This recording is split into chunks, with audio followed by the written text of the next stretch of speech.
Ram friends, Tirupati laddu నాణ్యత విషయంలో ఏర్పాటైన సిట్ రిపోర్ట్ ఇచ్చింది. అది వచ్చినప్పటి నుండి వైఎస్ఆర్సీ పార్టీ, కాంగ్రెస్ కమ్యూనిస్టులు షుగర్ వచ్చినట్టు బిహేవ్ చేస్తున్నారు. పవన్ కళ్యాణ్ సారీ చెప్పాలి అంటూ వందల్లో పోస్టులు. పాకిరాజు ఇప్పటి నుండైనా ప్రజల నమ్మకాలతో ఆడుకోవద్దు, తప్పుడు సమాచారం స్ప్రెడ్ చేయొద్దు అంట. వీడు సోకాల్ జిహాదీ ఫేక్ చెక్కర్. వీడు కూడా ఛార్జ్ షీట్లో స్పష్టంగా ఉంది యానిమల్ ఫ్యాట్ లేదు అని. వీళ్ళిద్దరూ ఒకడు రైస్ బ్యాగ్ కన్వర్ట్ క్రిప్టో, ఇంకొకడు అబ్దుల్లా కట్మిర్చి. వీళ్ళు సనాతన ధర్మాన్ని ఎరాడికేట్ చేయాలి అనే గ్యాంగ్ లో మెంబర్స్. ఒకటి, మన లడ్డు మీద కామెంట్స్ చేయడం. రెండు, అసలే తప్పు జరగనట్టు బిహేవ్ చేయడం. రోజుకి లక్షల్లో భక్తులు వచ్చే దేవస్థానం తిరుమల తిరుపతి. కలియుగ దైవం వెంకటేశ్వర స్వామి. భక్తులు ఆ స్వామి దర్శనం తర్వాత ప్రసాదం మహద్భాగ్యంగా భావించి తీసుకుంటారు. అలాంటి ప్రసాదంలో నెయ్యే లేదు, పాల నుండి చేసిన నెయ్యే లేదు. 68 లక్షల కిలోల కల్తీ నెయ్యిని వాడారు. దానిని నెయ్యి అనకపోవడం ఉత్తమం.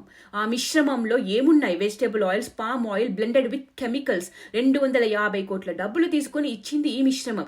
ఈ కెమికల్స్ తో చేసిన లడ్డూలు లక్షలాది మంది తిన్నారు, పెట్టారు. దీని గురించి మాట్లాడకుండా అసలు ఈ కేసు ఫైల్ అవ్వడానికి, తప్పు జరిగింది అని తెలియడానికి కారణమైన పవన్ కళ్యాణ్ మీద ఏడ్చి చేస్తున్నారు. ఆయనే మాట్లాడి ఉండకపోతే, ఆయన తప్పు జరిగింది అని చెప్పకపోతే ఈ సిట్ విచారణ, ఈ కల్తీ తెలిసేదా? ఈమె గారు చూడండి, అబ్బబ్బా, పరమ పవిత్రమైన తిరుపతి లడ్డు కోసం సోషల్ మీడియాలో ఎంత రచ్చ చేశారు. ప్రజల భక్తుల మనోభావాలని బాబో ఎంత హింసించేశారు నిజంగా చెప్పాలంటే. సరే, పొలిటీషియన్స్ అని పక్కన పెట్టారు. అబ్బబ్బా ఎంత గోల చేశారు పవిత్రమైన ప్రసాదం విషయంలో. అమ్మా, అక్కడ పవిత్రత ఏం లేదమ్మా, మొత్తం అపవిత్రమే చేశారు. అసలు నెయ్యే కాదు తల్లి. ఎందుకమ్మా ఇంత దిగజారుడు వీడియోస్? దేనికోసం? ఎవరి మెప్పు కోసం? నీ ఇంట్లో అదే నాసిరకం కల్తీ నెయ్యి, కాని నెయ్యితో వంట చేసుకుని వీడియో పెట్టు. అలా 5 ఏళ్లు చెయ్యి, పవన్ కళ్యాణ్ గారు సారీ చెప్తారు, అందరూ సారీ చెప్తారు. జంతు కొవ్వు కలవలేదని చెప్పి సుప్రీంకోర్టు సిట్ ఇచ్చింది అనమాట, క్లియర్ సిట్. సో వేలాది మంది మనోభావాలు దెబ్బతిన్నాయి కదా. గోవిందా గోవిందా. వీడు ఈ కన్వర్ట్ కూడా ప్రసాదం కోసం మాట్లాడేశాడు.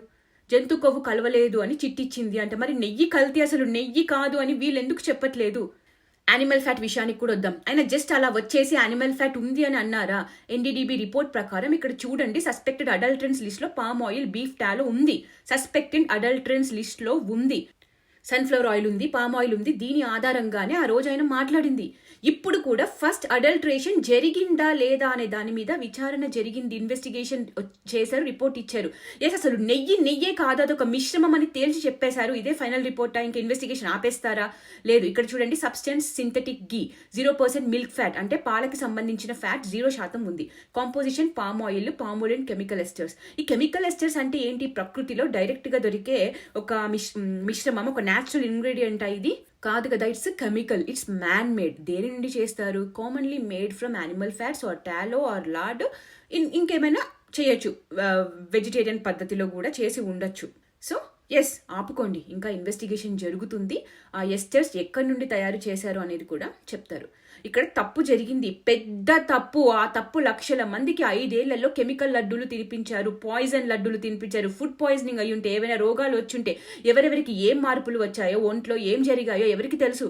దీని గురించి మాట్లాడడం మానేసి పీకే సారీ చెప్పాలని తెగ ఊగిపోతున్నారు. ఏమనాలి వీళ్ళని? వీడు అసలు నెయ్యి కాదు అని మాట్లాడాడు. వీడికి మాత్రం అన్ని హలాల్ మీట్ కావాలి, నాన్ హలాల్ ముట్టుకోరు కూడా, ఎందుకంటే హరాం కాబట్టి. అదే పంది మాంసంలో ముంచింది చెప్పకుండా తినిపిస్తే ఊరుకుంటాడా? పోర్క్ వీళ్ళకి హరాం, ముట్టుకోరు. హిందువుల ప్రసాదం విషయంలో మాత్రం వేలు పెట్టి గెలుకుతున్నారు. ఏమైనా ఇవ్వచ్చా? ఏ కెమికల్స్ అయినా యాడ్ చేయొచ్చా?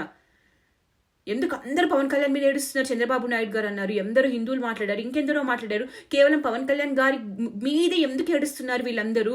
ఎందుకంటే పవన్ కళ్యాణ్ గారు మాత్రమే అన్అపాలజెటిక్ సనాతన ధర్మం కోసం నిలబడ్డాడు కాబట్టి చాలు. ఆ ఒక్క పాయింట్ వల్లే వీళ్ళంతా ఆయన మీద పడ్డారు. అదే అడల్టరేషన్ మీద చంద్రబాబు నాయుడు మాట్లాడారు. ఆయన పేరు తీయట్లేదు, సారీ చెప్పమని అడగట్లేదు. ఎందుకని? Because Pawan Kalyan was the one who stood by Hindus for Sanatana Dharma Raksha board. So Pakiraju, YSR chief సపోర్టర్లు, stop playing with our beliefs, our temples and our prasadam. Thanks to Pawan Kalyan garu. Because of him ఇంత పెద్ద కల్తీ బయటపడింది. అండ్ అడల్టరేషన్ పెద్ద విషయమే కాదు అనే వాళ్ళందరూ అదే అడల్టరేటెడ్ నెయ్యి తెచ్చుకుని మీ ఇళ్లలో 5 ఏళ్లు వంట చేసుకుని అవే తిని వీడియోలు పెట్టి చూపించండి. ప్రతి ఒక్క హిందువు మేము కూడా మీకు అప్పుడు క్షమాపణలు చెప్తాం.